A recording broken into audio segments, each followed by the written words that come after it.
Welcome to this week's Jackson County Board of Commissioners meeting. This meeting is held in the Jackson County Courthouse Auditorium at 10 South Oakdale in Medford. This meeting is held every Wednesday morning at 9:30 as long as a quorum of 2 commissioners is available to conduct the business of Jackson County. Your Jackson County Commissioners broadcast this meeting over Rogue Valley Television, and it's available for live streaming and review at jacksoncountyor.gov. Under the Government tab, under Recorded Meetings, click on RVTV Live Streaming. The types of business that occur at this meeting include public hearings, official voting on actions by the Board of Commissioners, presentations by departments of the county, and recognition of service that makes our county great. Agendas of the meetings are posted on the Commissioners' Bulletin Board and released on the county website and through local media in the time required for public notice. Many of the conclusions on the business presented to the Board of Commissioners have been discussed in detail and prepared by the Administration Office and staff prior to consideration at this meeting and the official vote. These prior discussions also have been properly noticed and the work done in a transparent manner. We encourage you to come and experience the process by attending any of these meetings or watch online at jacksoncountyor.gov. And now, your Jackson County Commissioners, Dave Dotterer, Rick Dyer, and Colleen Roberts, working for you. Well, good morning, everyone. It is 9:30, so we'll call the Board of Commissioners regular meeting for April 17, 2024 to order.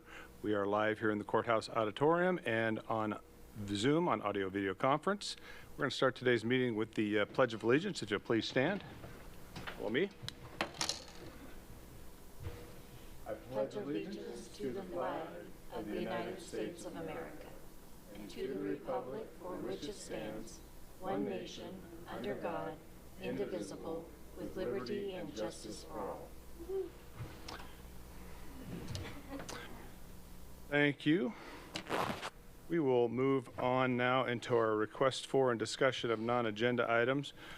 We do have a 5-minute limit pursuant to the codified ordinances of Jackson County, Section 213.06. Members of the public may address any item not on the agenda. However, pursuant to ORS 192.640, the Board of Commissioners is prohibited from discussing a principal subject that is not on the agenda. Therefore, the Board of Commissioners will listen to your concerns and may consider the matter you raise by asking staff to follow up on any questions or by placing the matter on the agenda for discussion at a future meeting. I don't have anybody signed up in the auditorium today, but if there's anybody here that didn't sign up that would like to speak, I'll give you your time now. Looks like we have none. Anyone online? Mr. Chair, I have no one with their Zoom hand raised at this time. All right, thank you. Then we will move along.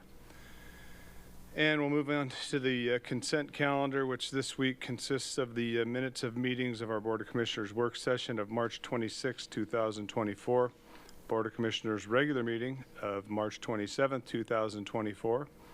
A land use meeting of March 27, 2024 on files number 439-23-00008-LRP and 439-23-00024-SUB, and our Board of Commissioners staff meeting of March 28, 2024. And I'll move to approve the consent calendar as read. Second. Commissioner Roberts? Yes. Commissioner Dotterer? Yes. Commissioner Dyer? Yes, thank you. No public hearings today. We do have 3 discussion and deliberation items. The first item being an order appointing applicants to fill the 3 current vacancies on the Board of Directors of the Jackson County Fire District number 5. This is order number 73-24. And Mr. Jordan? Right, Mr. Chair. I know this isn't typical where you would deliberate to fill a position. Typically, we would be bringing you an order for directions you've already given us to fill this. In this case, the board will recall that your normal Tuesday and Thursday staff meeting and work sessions are being canceled because you're also in the process of budget hearings. So this is made it to today's agenda for you to make a decision. I think, as you know, and the public knows, Jackson County Fire District 5 has 3 vacancies on their 5-member board of directors. That's the governing body of the district pursuant to Oregon Revised Statute 198-320 sub 1. If a majority of the governing body of the district is vacant, the Board of County Commissioners is required to promptly fill the vacancies. notice was posted that the Board of Commissioners was soliciting interested persons to fill the 3 current vacancies on the Board of Directors for the Jackson County Fire District 5. As you know, you had 10 applicants. You did interviews on those applicants, 5 each on April 9th and 5 each on April 11th. The Board of Commissioners decided at that staff meeting on April 11th to discuss and deliberate those appointments to fill the vacancies at your regular meeting today. Pursuant to RS 198-320 sub 1, the Board of Commissioners is required to fill the vacancies, and following deliberations, approval of the board will implement that action. So we don't have a defined process here as far as how we're going to nominate or discuss the ones that we would prefer to be on the board. I think it may be, to talk to each commissioner and ask if there are 2 or 3 or whatever their top applicants that they would like to appoint are, and then take some nominations from there. Yeah, I would, I think that's the right way to do this. And I just wanted to say that the way I thought about this was, we have 3 vacancies here. We have 10 applicants. And what I'm looking at is, I sat down and looked at the applicants and asked myself the question, okay, we have 3, what's the mix of skill sets that we would like to see brought to this group? Here's how I broke it down. This was my thinking on this. First, I believe we need somebody with a fire service background, and on that, I believe we also need. I'm looking at who's on there right now. We have the unincorporated areas. Obviously, this is very important, but we also have this is the fire department for both Phoenix and Talent, and I believe there needs to be somebody coming out of Phoenix who is on there too. And then I'm looking at somebody with other skill sets that bring something to the board that's outside of those 2 areas.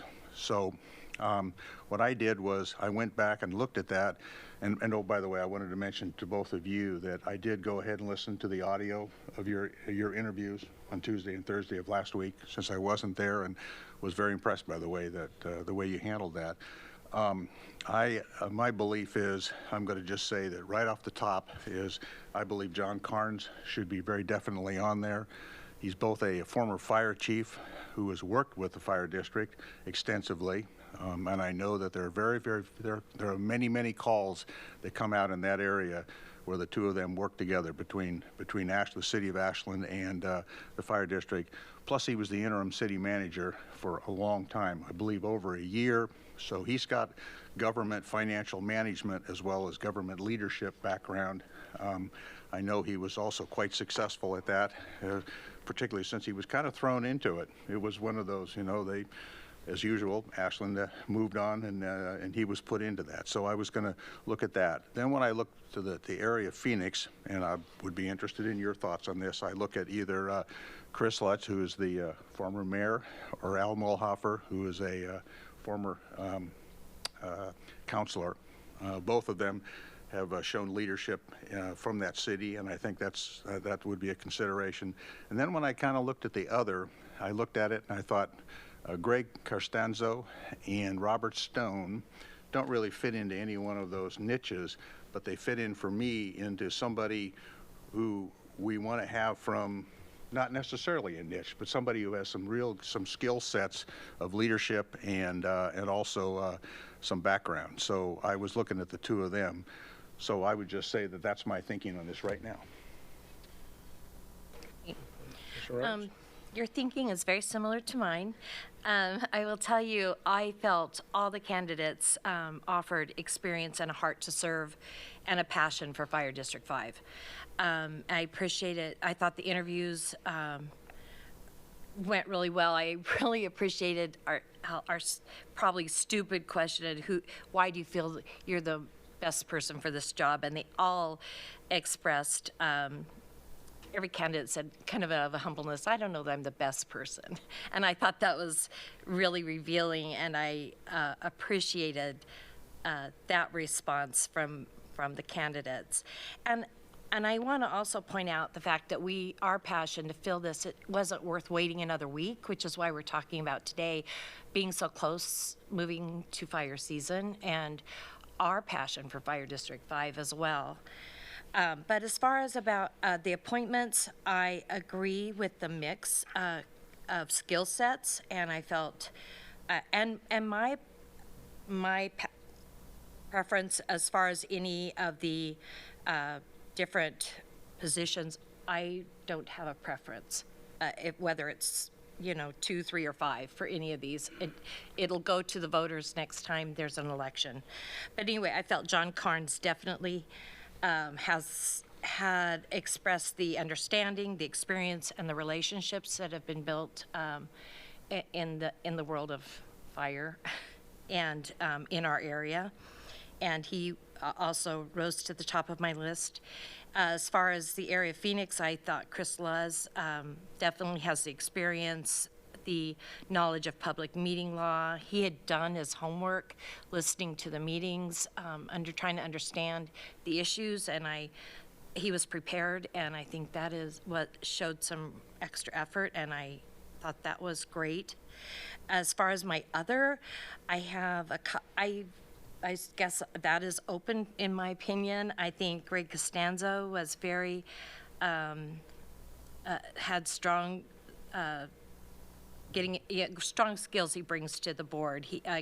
His acknowledgement of needing to get the information, wanting to serve the public, the need for stability and awareness, and his willingness to get that.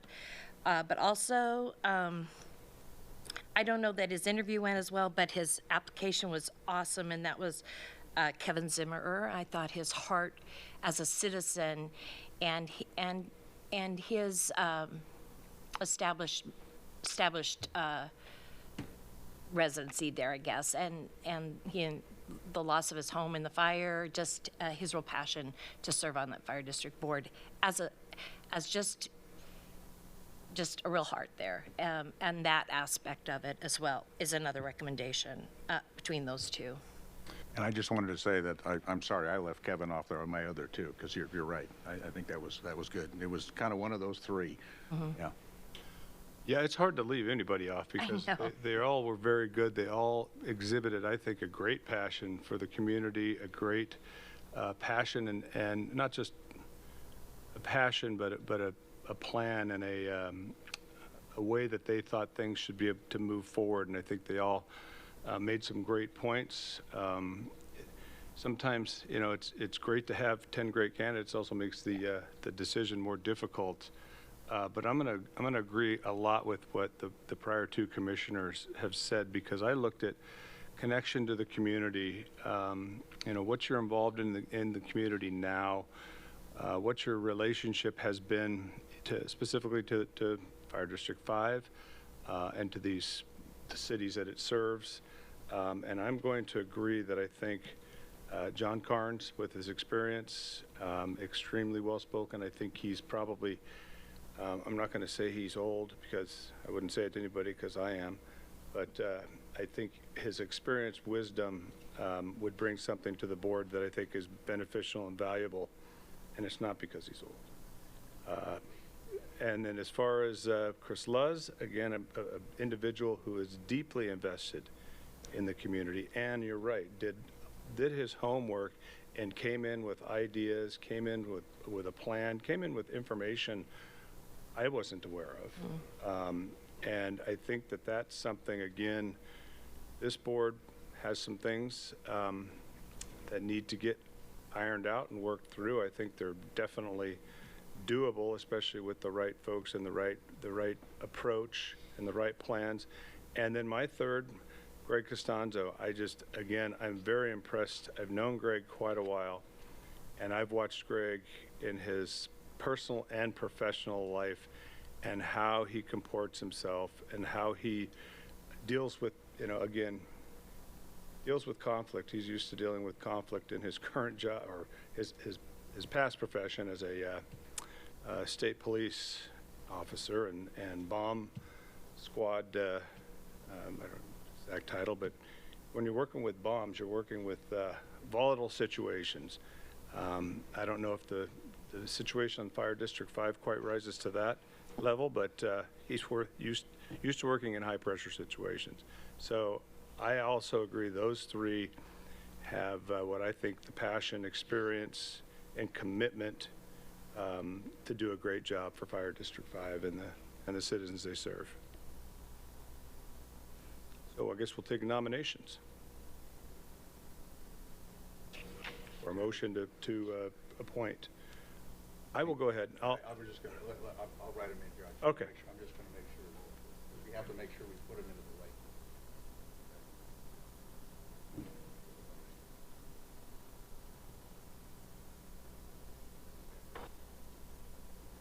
the right. I move that we appoint John Carnes to position number 2 on the Board of Directors of the Jackson County Fire District number 5.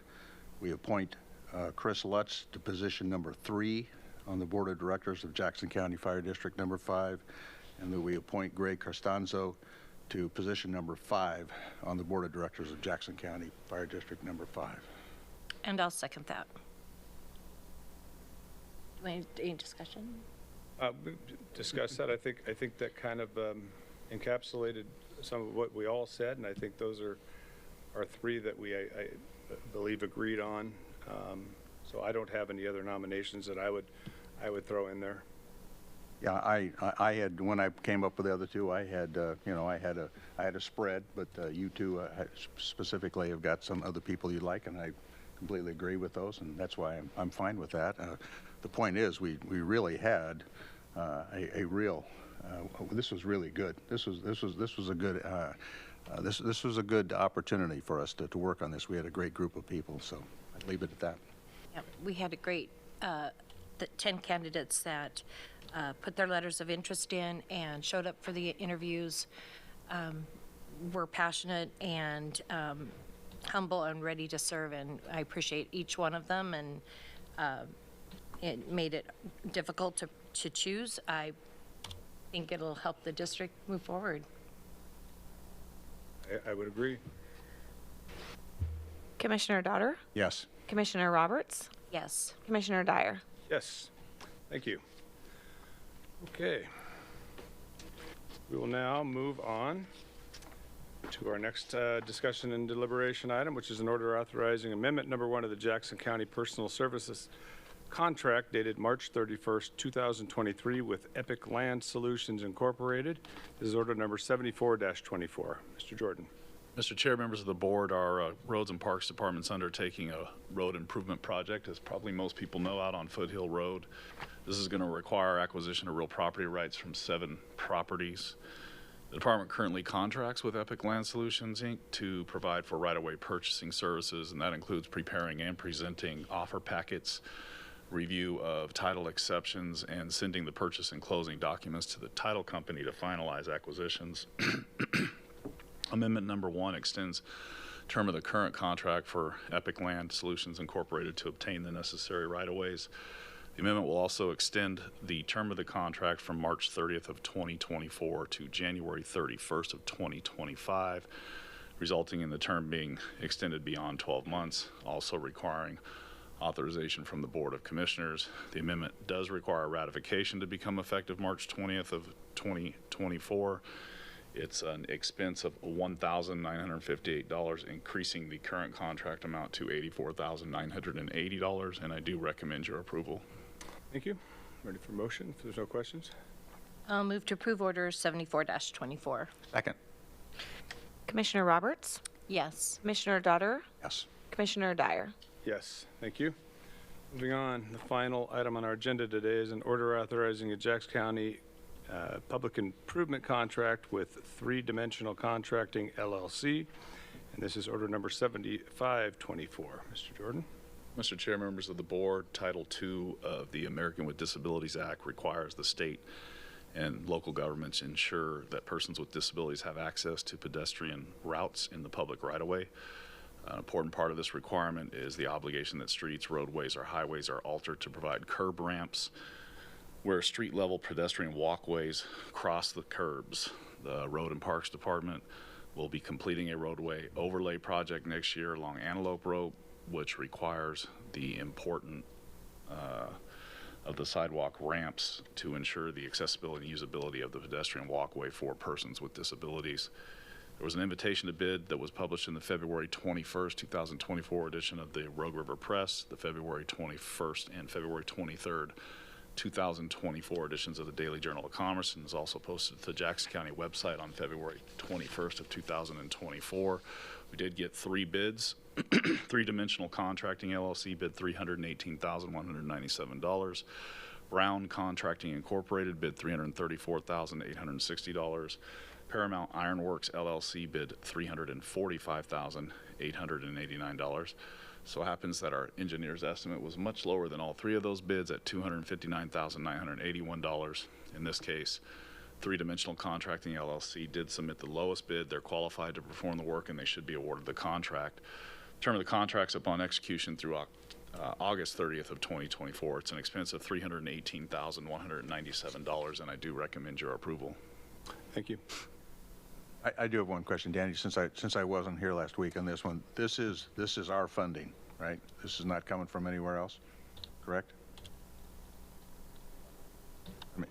I mean, this is coming out of our budget. This is not, because I know some of the work for example, is being done in Ashland. It's coming out of the road fund. That's good. That's what I wanted to know. Yeah, because some of the work, for example, that's being done in Ashland, the state's paying for it, things like that. But I know that what's being done in downtown Medford is being paid for by Medford, and this is a result of a court case and then a requirement, and you can see what the cost is.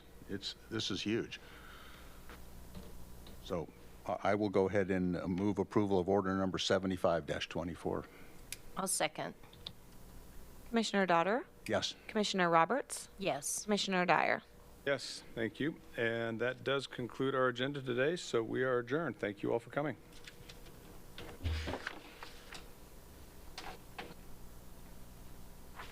We hope that you have enjoyed this week's Jackson County Board of Commissioners meeting. If you have any questions on any part of the show, please feel free to contact your Jackson County Commissioners or staff. You can find their contact information at jacksoncountyor.gov. To review the content of this or any other recent meeting, under the Government tab, under Recorded Meetings, Nicely. click on RVTV Live Streaming.